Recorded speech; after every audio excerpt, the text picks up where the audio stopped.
I'm pleased to present to you at this exciting World Conference. My thanks to all those who have worked very hard to make this a reality.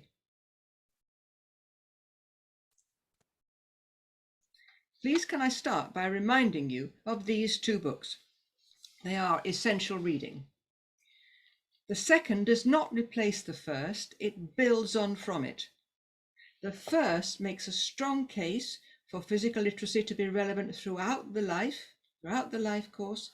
The second shares with readers how physical literacy has spread across the world. This keynote will sketch the continued work of 8 countries from the second book, and then propose a particular approach to arguing for the value of physical literacy. With no more ado, I'm going to start and talk about India. India's physical literacy journey is notable in many ways. The concept of physical literacy came to the notice of a national sports star, Sri Pullela Gopichand, who was the All England champion at badminton and runs the Badminton Academy in Andhra Pradesh. This sportsman became aware of the very low level of physical competence in young people. In his consideration of what could be done, he came across physical literacy work in Canada and subsequently in the UK. Working with 2 associates in sports management in Andhra Pradesh, he ensured both that representatives from India came to the conference in the UK and that people from Canada and UK were invited to India. Inspired by the possible benefits to the young and to the whole adult population of a commitment to regular physical activity throughout life, Sri Gopichand set about making changes. India's challenges were and are the massive size of the country, but its strengths are its holistic philosophy and its long history in the arts and some movement forms such as dance and yoga. From a situation in 2012 where there was very little PE in school and no curriculum guidance, very few qualified teachers, poor facilities and equipment in school and beyond, and only 1% of the adult population were active, and there was no research or scholarly activity. There has been a sea change. The sportsman engineered the closure of some roads in Andhra Pradesh for a whole day, once a month, to set up free physical activity opportunities for the whole family. These were and are very popular. Again, PE has been integrated into the curricula of Andhra Pradesh. There is a systematic development of teacher training, including work in school. The sportsman has supported the ELMS Foundation, which has trained over 2,000 teachers across the country. Multiple webinars are being conducted in every state in the interest of launching a Fit India scheme based on physical literacy. A number of private organizations have been set up to promote physical literacy. There is a close and productive collaboration being developed between physical activity and health. In addition, there is an initiative to introduce physical literacy in workplaces and to commence some research. Physical Literacy India, part of the ELMS Foundation, have worked on a new sports policy for the state of Andhra Pradesh based on physical literacy. This group continues to promote physical literacy nationally and to lobby government to set funds aside for this critically important work. In addition, 3 heritage schools in Delhi have developed a local model of physical education embracing physical literacy in action. It has been tremendous progress. To have a leader in the field in the Far East in the shape of India is excellent. Well done, and thank you, India. I'm now going to move on to Wales, a different picture, a different story altogether. The initiatives to develop physical literacy in Wales were led by Sport Wales, who developed profitable links with universities, schools, and other organisations such as Girl Guides and Boy Scouts. Sport Wales were very alert to the need for a new approach to get the Welsh people moving. Working from the IPLA definition, they embarked on a strategy to introduce, sell, and clarify the concept. They produced a video and various wall charts and flyers. They monitored the effect of these and subsequently produced modified versions. Their mission was to enhance the quality of life for all. Sport Wales targeted schools and began to influence the curriculum. Other priorities at this stage were to reach a wide population, create a toolkit to chart progress, and to answer the question, what does physical literacy look like? Reporting back a year after the publication of the second book, Sport Wales identify the following progress. They commissioned a number of physical literacy consultants to work with national bodies of sport to help them to develop physical literacy. They secured a research project to study the benefits of Welsh triathlon to the promotion of physical literacy, and they worked with IPLA to devise and run a training scheme and to develop an instrument to chart progress.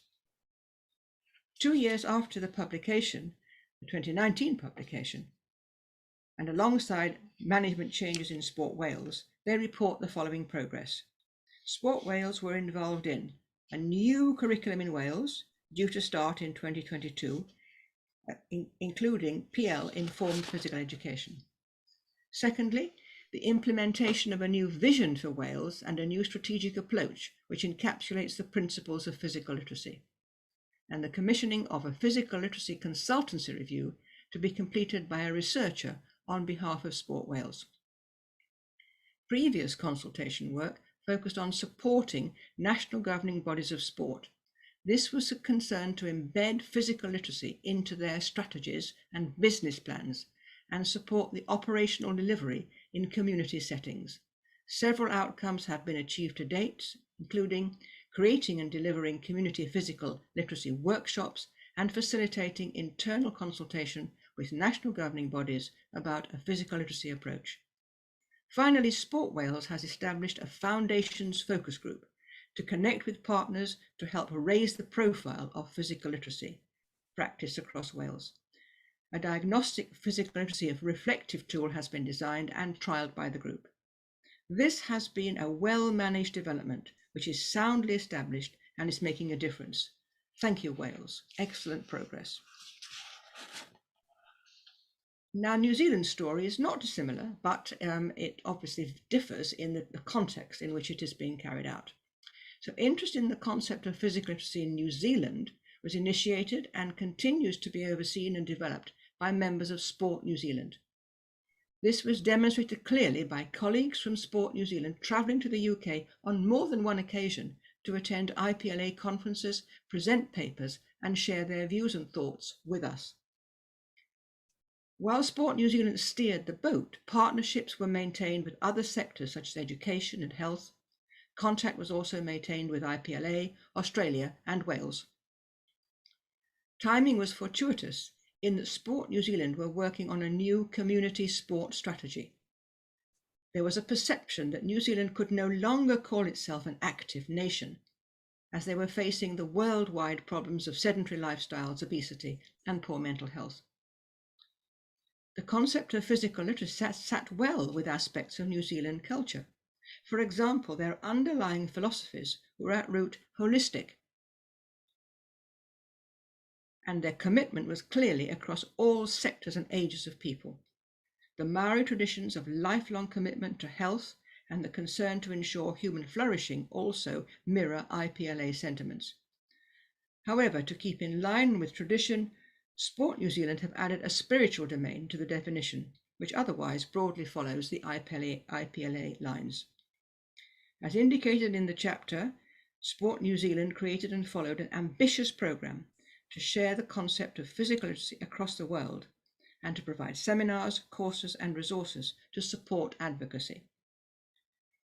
At the end of the chapter in the 2019 book, they proposed that their priorities were to create more resources, work on charting progress, develop understanding of the concept, provide practitioner guidelines, and make sure that Sport New Zealand's voice is heard in national initiatives concerning health, well-being, and human flourishing. Going by the 2 updates that have been sent to us, they have certainly been busy. I will just share with you some of their initiatives. They include ensuring that advocacy of physical literacy is brought to life in ways that are practical, reflect New Zealand culture, and use more commonly accepted language. They are working to deepen the understanding of physical literacy, to provide practical examples and case studies, to learn from good practice, and use and reflect on a self-assessment tool that aims to support organizations in their understanding of physical literacy. This represents a huge amount of work, but this seems to be having the desired effect, a countrywide appreciation of the value and importance of physical literacy in life, and the determination that national policies should reflect this value. I have every confidence that New Zealand's commitment to the broader goal of physical literacy in its contribution to human flourishing will add significantly to the worldwide support for our work. So thank you, New Zealand.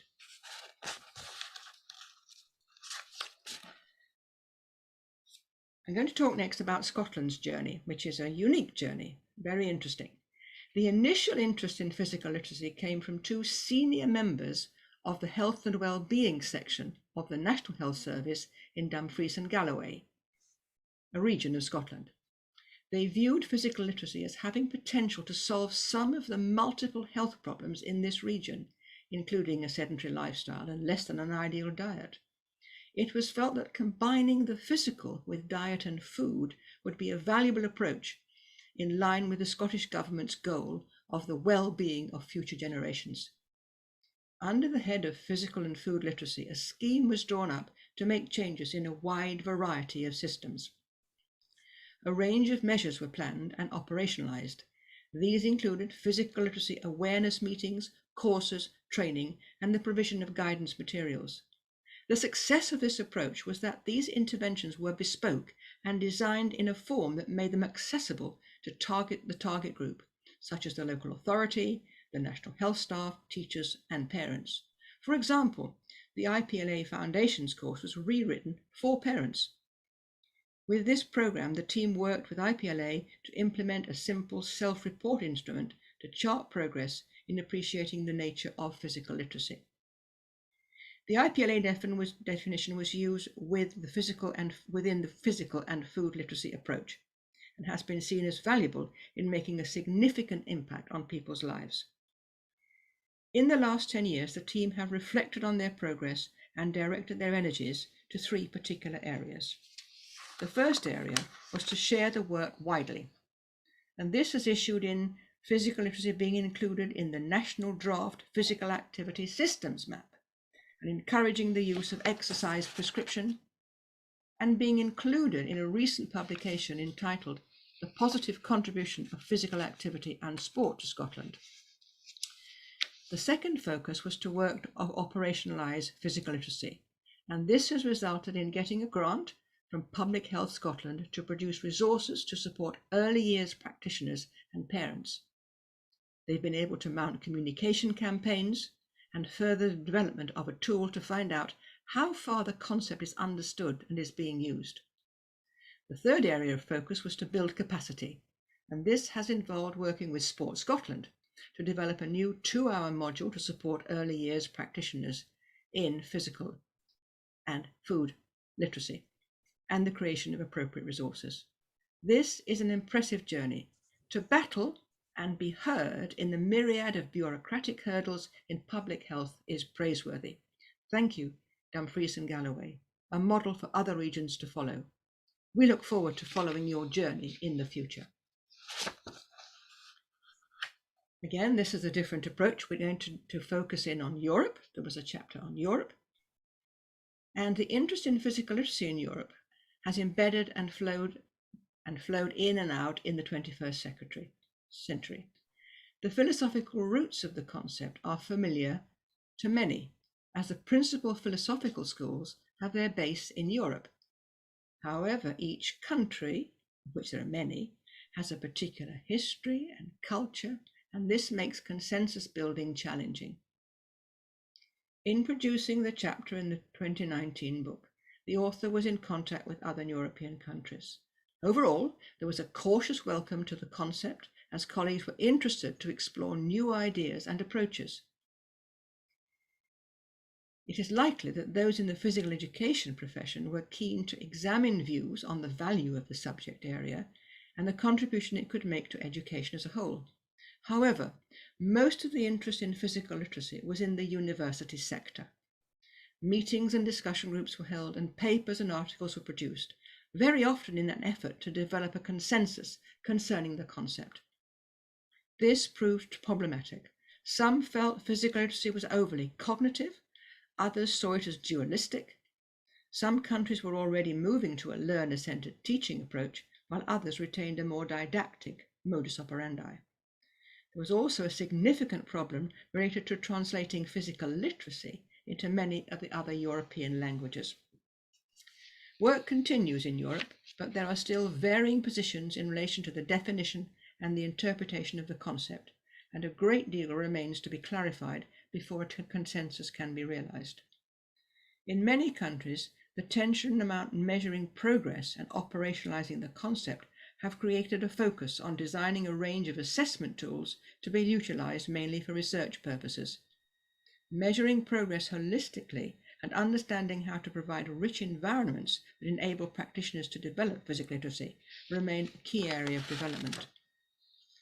Governments, organizations, and individuals are aware of the importance of physical literacy and physical activity, especially more recently with mental health and well-being issues related to COVID. A workshop organized by ICEP in Liège gave time to consider pedagogies of physical literacy using a design thinking approach. Workshops such as this are very valuable and allow academics and practitioners to reflect on practice and consider how to inspire and educate others in relation to approaches to promote physical literacy. One positive move has been the establishment of an Erasmus project entitled Physical Literacy for Life. This has brought together colleagues from across Europe. This project has allowed many country organizations to collaborate on projects related to physical literacy. More recently, the Physical Literacy for Life project, led by ISCA and UPEA, has provided a new definition of physical literacy, questionnaires for teachers, coaches, and citizens, and a range of materials, including videos, that help individuals to understand the concept and reflect on their practice related to providing physical literacy enhancing environments.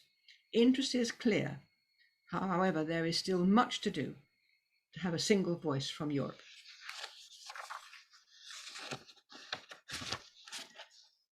Now I'm going to the other side of the world. I'm going to talk about physical literacy in Australia. Now, Australia has been a leader in the field relating to physical education for the past 12 years. Interest in the concept influenced colleagues in one university to seek funding to put together a booklet entitled Get Australia Moving.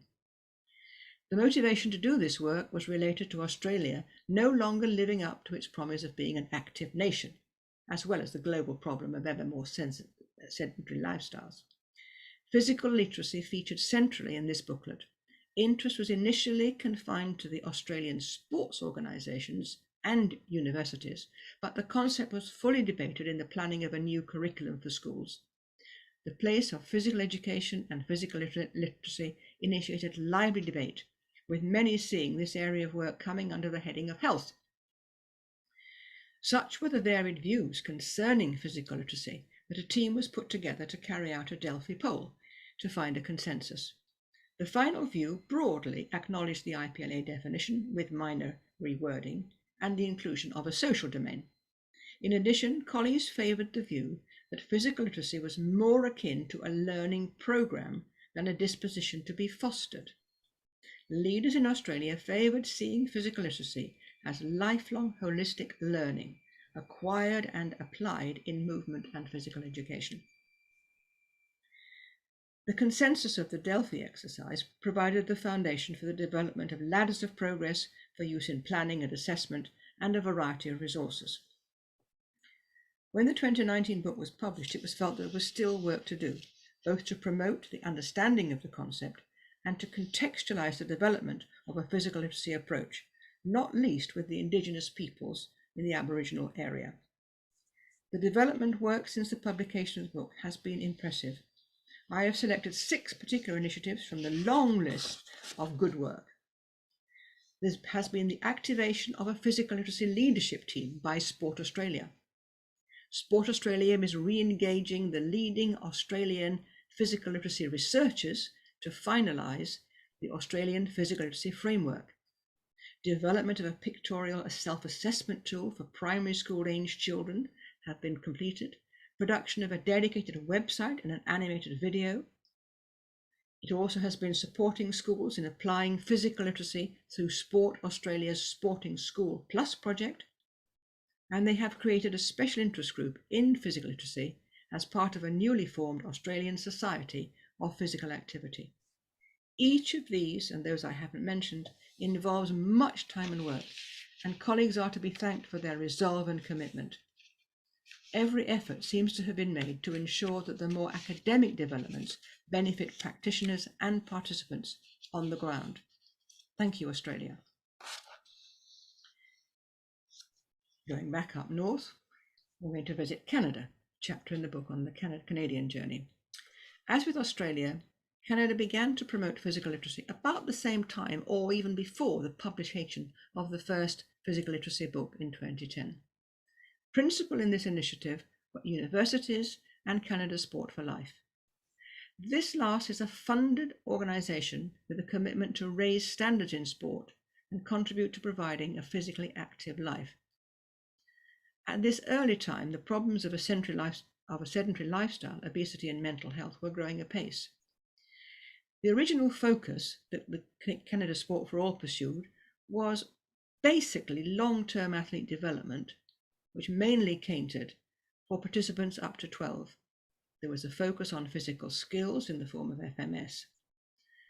However, with the development of physical literacy, Canada Sport for All began to include a concern for a holistic, lifelong approach for all. This was championed in education, sport, leisure, and health sectors, with Canada Sport for All running conferences and courses to spread understanding. Some confusion over different definitions saw a wide debate and then agreement on a consensus definition, which broadly matched that of IPLA. Work on the concept has developed apace, as more universities, associations, and schools have become involved. 3 instruments to chart progress were developed: CAPEL, PLAY, and Passport for Life, and a wide range of research was carried out. Numerous refereed papers were written, and I think it's true to say that Canada has produced the most refereed papers of any country focusing on physical literacy. Colleagues in Canada continue to work hard to meet the needs of the various groups of people. For example, the Indigenous peoples, women and girls, French-speaking Canadians, and the older adult. However, of particular note is the work with those with disabilities. The Abilities Centre has received continuous investment from the Ontario government to advance accessibility and inclusion for those encountering barriers. The Stedwood Centre for Personal and Physical Advancement in Edmonton has set up an inclusive play program, and the Calgary Adapted Hub has promoted physical activity to help to build friendships and gain confidence. There has also been a move to ensure that teacher trainers and teachers are familiar with the concept. PEAT courses and coach training include work on physical literacy in school. Teaching approaches have been aligned to ensure that teaching is child-centered, focused on the whole child, and works to promote lifelong activity. All this development has been facilitated by productive partnerships across the sectors. Despite the size of Canada, I believe that most states are aware of the concept, and many are considering realigning their work to physical literacy principles. Great work, Canada. We then move on to the United States of America. The professional association Shape America initiated interest in physical literacy in the 1990s, alongside developments in the UK, Australia, and Canada.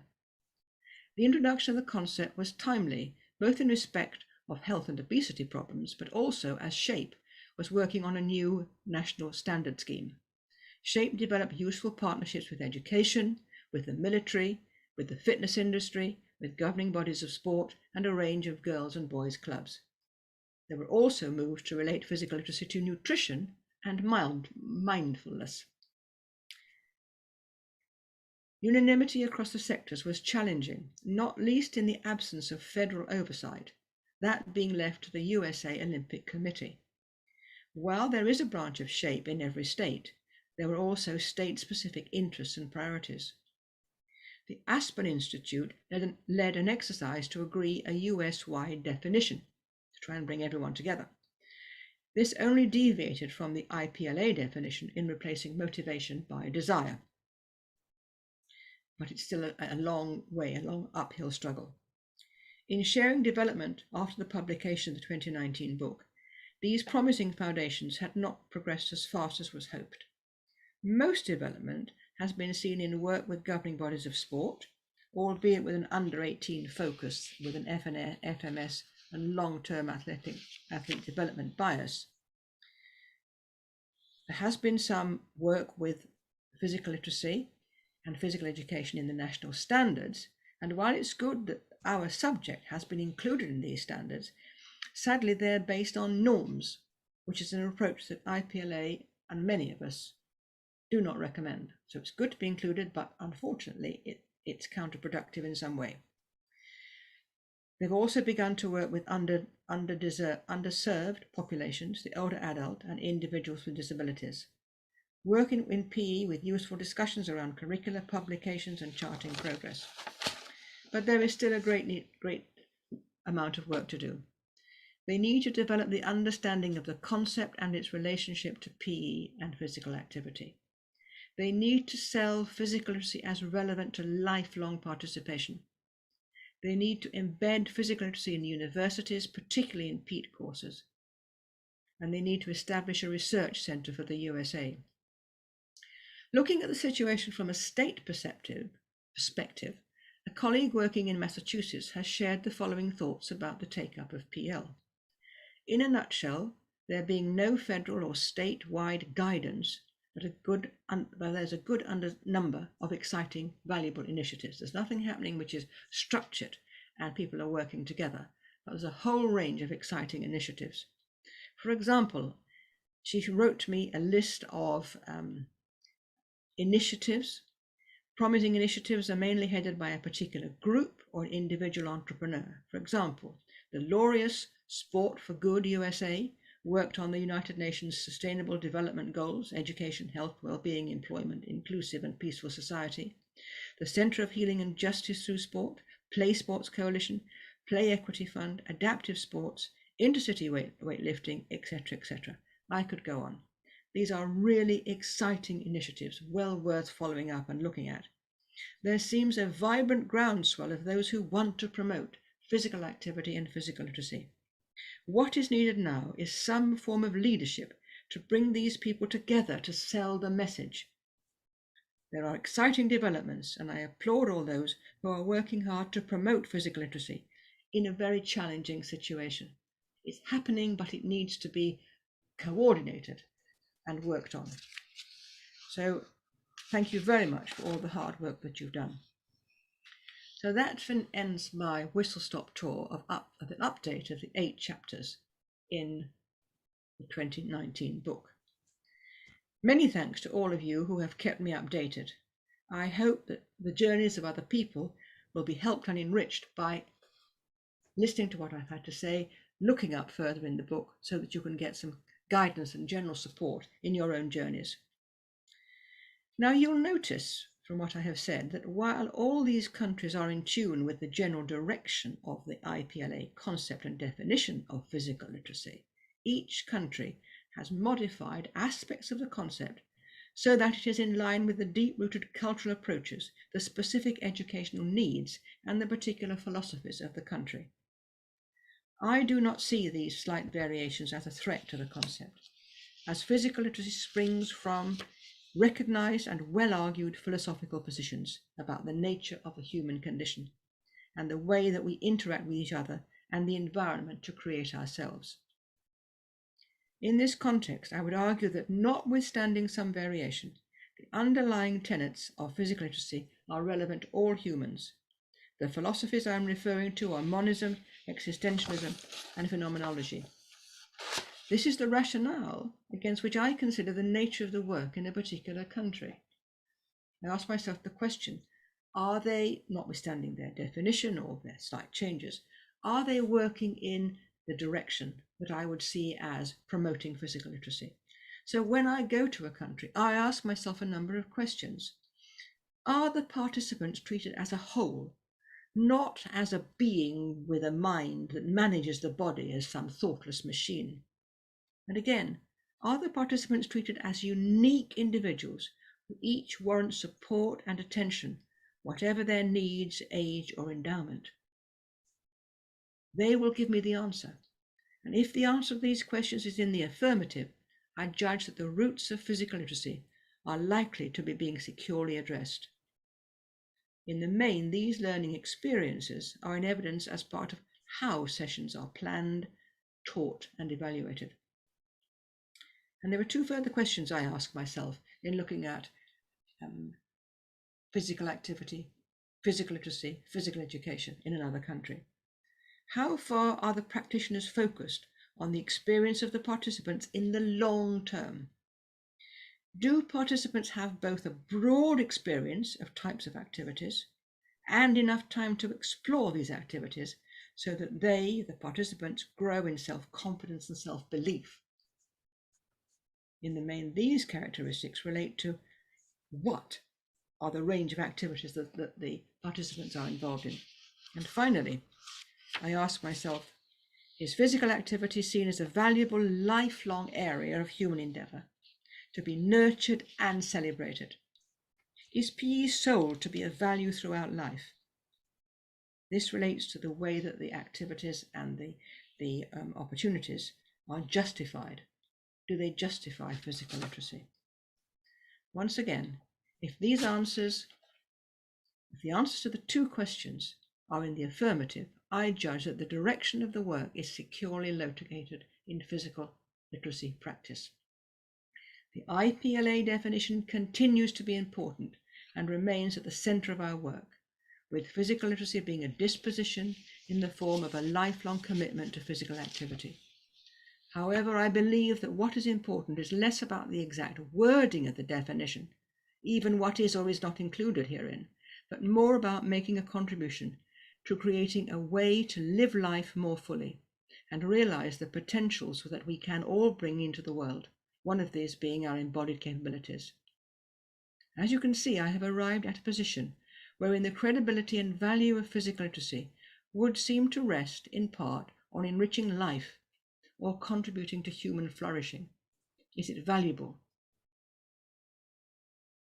I doubt that there would be much argument about the value of an activity that can readily be seen as enhancing the quality of life.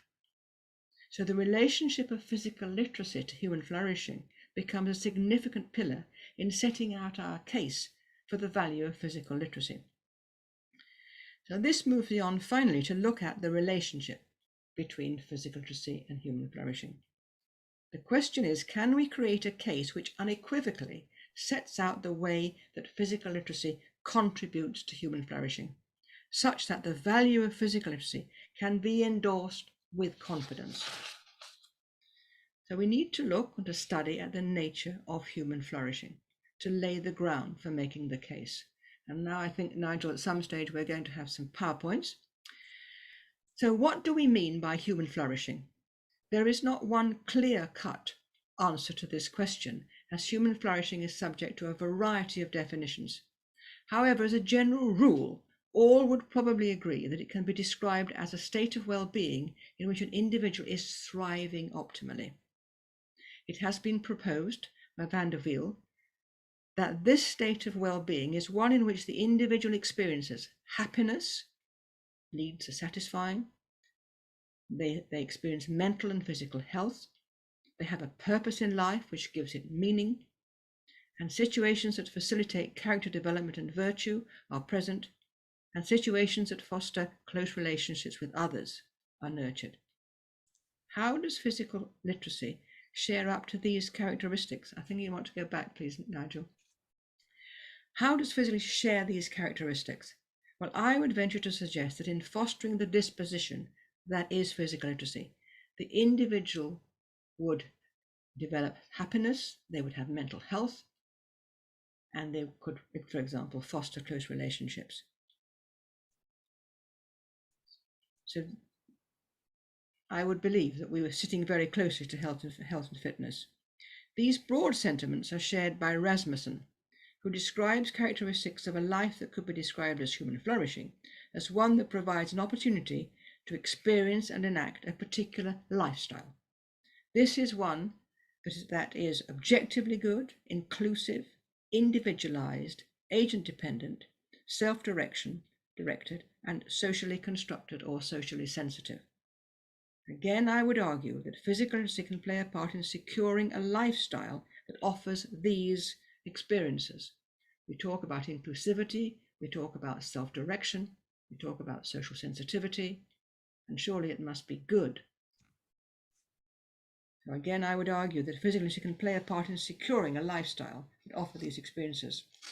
And finally, Riff and Keyes suggest that constituent traits associated with human flourishing are that the individual demonstrates autonomy, personal growth, self-acceptance, a purpose in life, environmental mastery, positive relationships with others, optimism, and vitality.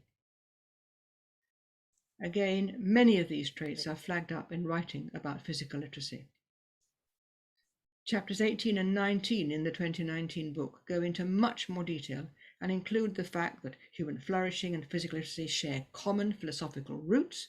In addition, Chapter 19 looks at two further aspects of human flourishing to which physical literacy can contribute. These are providing breadth of experience across many varieties and aspects of human potential and enabling every individual to express their nature as human beings.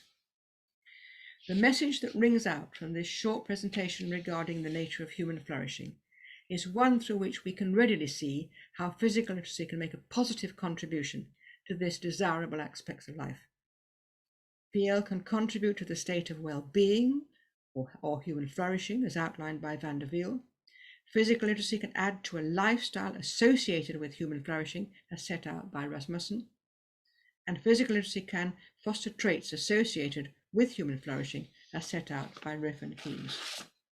What is more, physical literacy offers a unique context or environment or situation to enhance human flourishing from every angle. It draws uniquely from our embodiment and our embodied potential. It throws light on a unique aspect of human interaction with the world, including other people. I propose that what I have referred to in this final part of the lecture provides a clear case which unequivocally supports the value of physical literacy in its unique contribution to a life lived to the full. We are on firm ground. Now we need to sell our commitment with confidence. Onwards and upwards. Thank you.